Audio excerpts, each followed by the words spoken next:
પરિવાર રહેતું હતું. તેમાં કુલ 4 સભ્યો રહેતા હતા.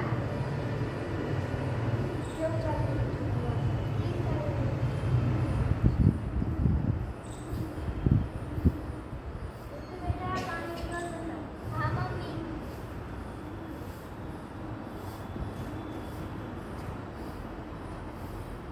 માઇક રાખો ને. માઇક રાખો ને. પાણીની ડોલ.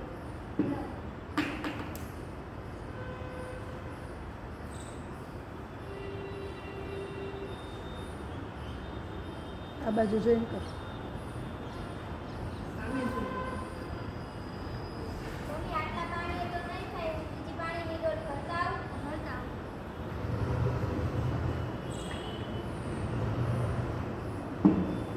કાયદેસર કર. લ્યો મમ્મી પાણીની ડોલ.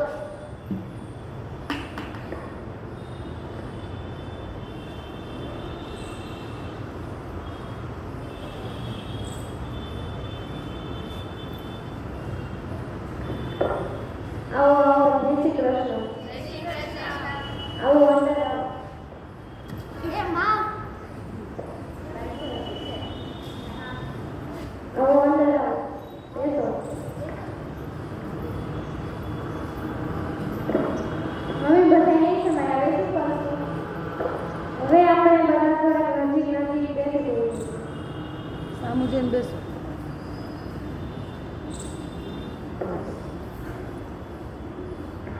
તમે તમારી દીકરીને તમે બધા કેમ છો?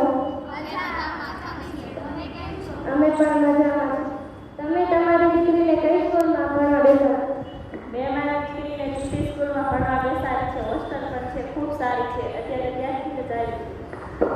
મારે પણ મારી દીકરીને ત્યાં જ બેસાડવાની છે. લ્યો મેં મારી બાઈ. બધા પાણી પીવું.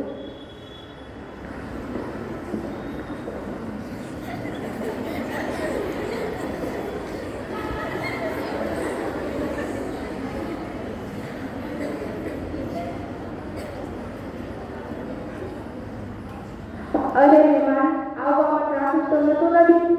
ટ્રાફિક તો ખૂબ જ હતું. કેમ કે વસ્તી વધારાના કારણે રોડ રસ્તા પર ખૂબ જ ટ્રાફિક થાય છે. વસ્તી વધવાથી વાહન વ્યવહારમાં પણ વધારો થાય છે. તેથી પ્રદૂષણ પણ વધુ ફેલાય છે. વસ્તી વધવાના કારણે અકસ્માત બને છે.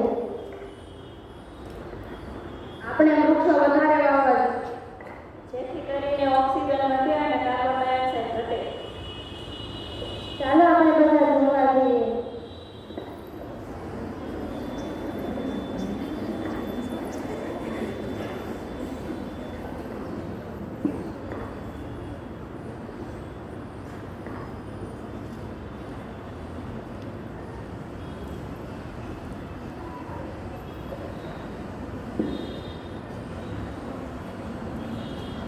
અરે ખાવાનું તો ખૂબ જ સરસ બન્યું છે.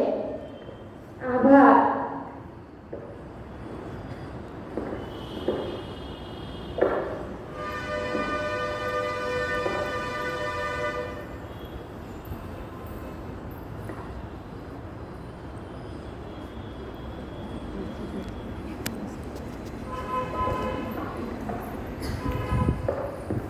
મહેમાન જમવા બેસી જાઓ.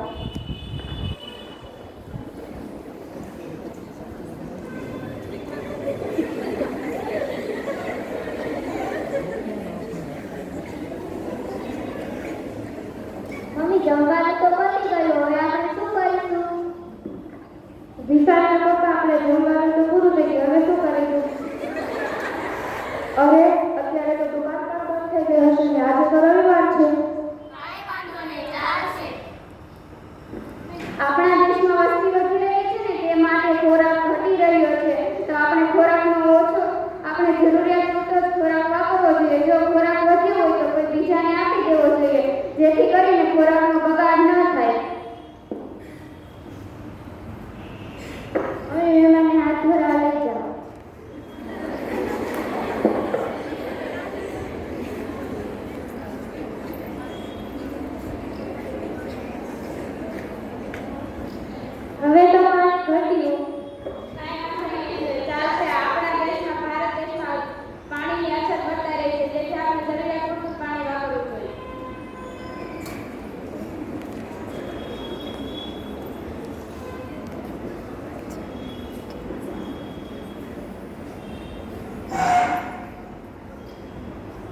વસ્તી